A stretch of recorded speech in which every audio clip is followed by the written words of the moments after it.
Ito na mga idol, ang main event. Jason Mama versus Ricardo Malajica. Ito ay makbakan ng ng Pilipinas versus South Africa. Ang pinaglalabanan pala dito mga idol is ang titulo ng IBO World Super Flyweight Division. Ang kasalukuyang kampiyon pala diyan mga idol is ang South African na si Malajica. At itong si Jason Mama ay isa lang challenger. Ang Pilipino pala dyan mga idol is ang naka white trunks na may gold stripes. Tapos ang South African is ang naka white trunks din at may pink na rebete. He's been around, you can never underestimate him. And I must say the Filipino fighters have been coming through the ranks very well in the last couple of years. Mas matangkad ang bahagya dyan ang mga idol, ang Afrikano. Tapos mas mahaba ang kanyang reach. Back to the action. Ricardo Malajica needs to use that jab, get effective.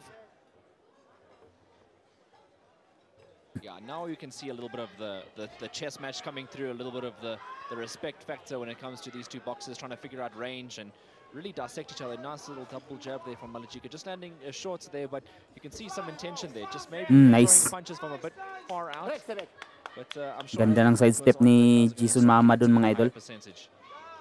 Yeah, you asked me earlier on, Aidan, what do you do in a 12-round fight? Like ito pa lang si Malajica mga idol is currently ranked number 3 sa Super Flyweight Division. Especially in the first round when you're cold.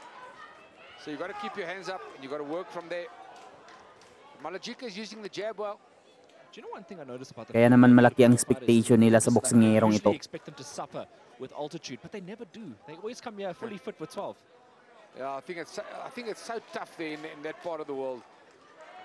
I mean, you know, these guys grow up poor and they grow up tough, so I don't think the altitude worries them, to be honest. Matutulis ang mga jab ni Malajica mga idol. Nahihirapan makapasok si Mama. Tapos mas mahaba pa ang kanyang reach. The intention here, the boxers do tie up there, just trying to avoid all damage. But there's a lot of respect shown in this round number 1. Yeah, and of course the winner of this goes on to fight big fights. Ricardo Malajica's got those eyes wide open, popping the jab out. Jason Mama's waiting, he's looking for the right hand. Here's an interesting one. You mentioned his eyes wide open. Malajica likes to look in the eyes of his opponents when he's fighting. Where did you used to look when you were a boxer? Ito na mga idol, round number 2. Both fighters showing each other lots of respect.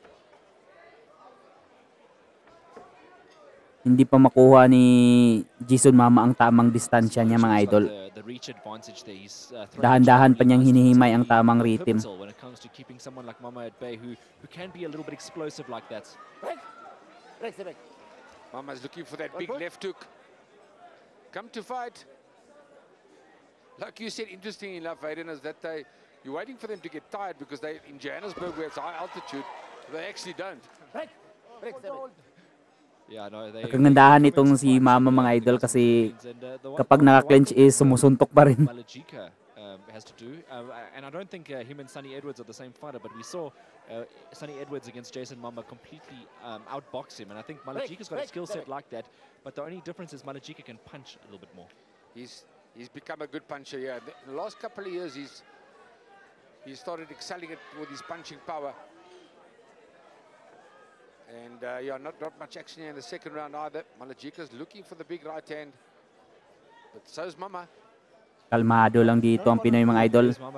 Nag-aantay ng tamang pagkakataon. It's pretty friendly in there, and we saw them at the press conference and the weigh-in, Brian. But we do expect them at some stage to start opening up. Yeah, I think Karol Chabalala asked the question, you know, are you guys nice outside the ring, and then when you get in the ring, you want to smash each other? And Ricardo Malajica said, yeah, it's business. You know, when you get in there, you want to win. These are two very nice guys outside the ring, that's for sure. You can see that beautiful jab there from Malajica. They're tying him up was Mama after that, just as a precaution there. You don't want to get too close in there. And Mama not looking where he's punching when he throws that left hook. Getting a bit wild, Mamaya getting tagged with Malajika with the speedier punches. Starting to walk his man down a bit now is Ricardo Malajika. And we spoke about Ang haba talaga ng galamay ni Malajika, mga idol. this time a lot more Maski malayo na aabot pa niya si Jason Mama. Kaya naman hirap si Mama makakuha ng tamang distansya para sa kanyang left hook. As we said, Mama doesn't have 20 wins for nothing.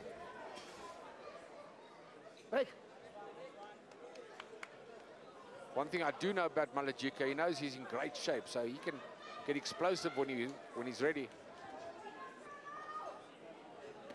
You can see Malajika going downstairs to the body there right nicely, and right hand downstairs as well. So Malajika can he can sometimes start to the right hand as well. So, you know, a lot of boxers, they like to just start with the jab hand, but you know, he's the type of guy that can do both. Yeah, if you can lead with the right hand, it's a good punch. But you got to be careful because you can get caught back. IBO. Ito na mga idol, round number 3. So far maganda ang pinapakitang depensa dito ni Jason Mama, mga idol. Laban sa kasalukuyang kampiyon ng IBO World Title ng Super Flyweight Division. Malajika lands a good right hand. Definitely opening up now. Oh, good right hand. Uy, na corner. Okay, bagsak si Mama, mga idol. So isang straight. Nahuli siya sa isang right straight. What a right hand, Aiden. What a right hand that was indeed. Mama just pointing at his knee after that. I don't know if he fell awkwardly there. We're gonna have to see. Nahuli siya sa isang right straight, mga idol, pero tinuturo niya na may parang may mali sa kanyang paa. Tinutulo niya. Baka naapakan o ano ba yun. Pero nahuli din siya sa isang right straight. And the referee saying stop holding. I think giving Mama a chance to really rest on that. I think he was quite hurt after the knockdown, but you know, he seems to be very fit. His Mama, he's recovered quite well. Yeah, and I suppose the good thing that Ricardo Malajika is doing now is not rushing forward after you knock a man down, because that's when a man is dangerous, when he's been down. Focus na focus itong si Malajika, mga idol, kasi makikita mo sa kanyang mata masyado nang malaki.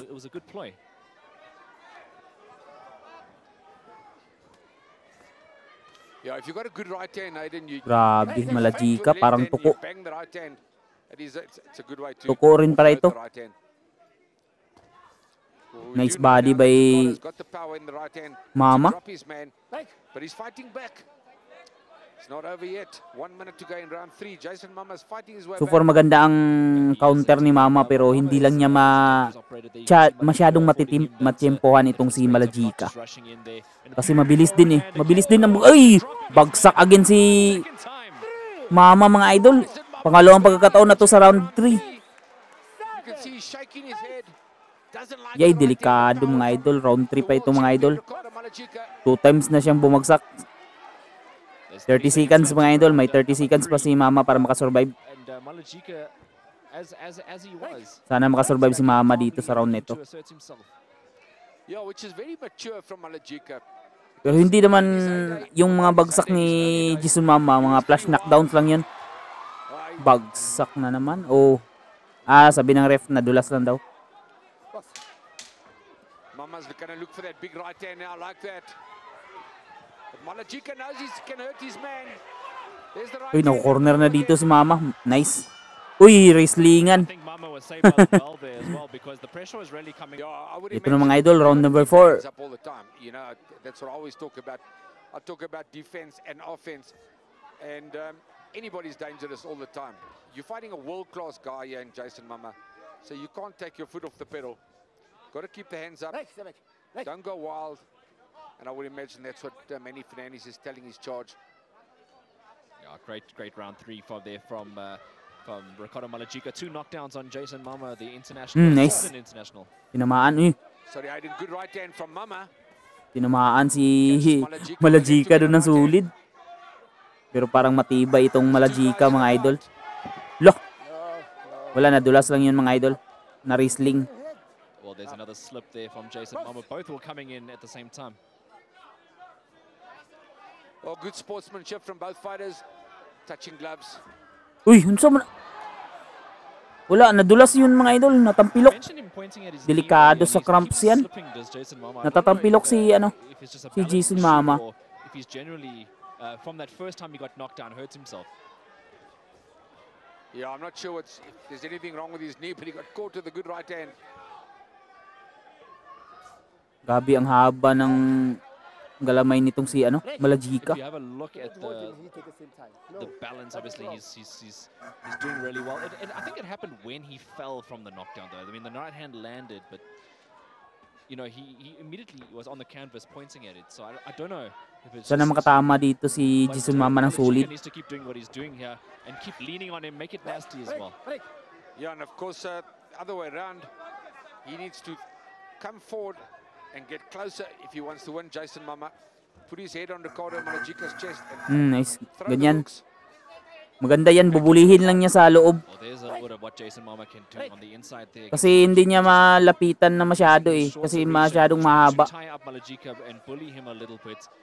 Of course, Malajika's back at range again, and this is Malajika's world right here. Yeah, he likes the range, and he steps forward beautifully. Nice. Jun. Makes his punches well. He's Ricardo Malajika. He places them well. But this is a real fight.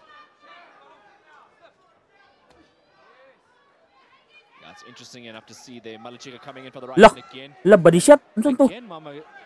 What is it this time? Oh. Another slip from Mama. Nadulas lang daw mga idol. Kala ko tinamaan ang body shot Malajika knows he can hurt his man with the right hand. Mustn't get careless though. Yun. Bagsak mga idol. Bagsak si Mama doon mga idol. The magic man Malajika. And Mama's struggling to read him. He's upset with himself, Aiden, but he's getting caught with left hooks and right hands. And it's his own fault because his defense is weak. Tinamaan pala doon sa temple si Mama ang pagbagsak niya dito sa round 4 mga idol. So Harry doesn't like the power coming from the IBO world champion.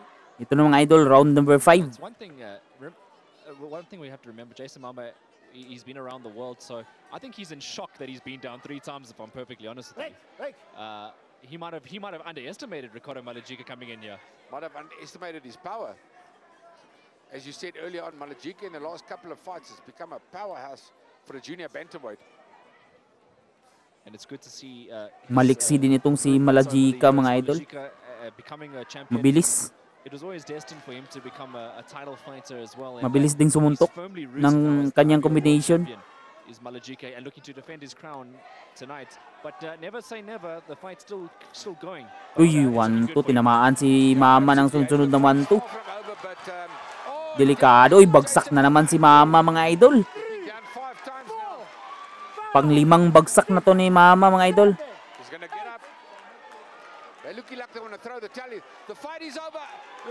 Tinigil ng laban mga idol. Talo si Jason Mama mga idol. Better luck next time.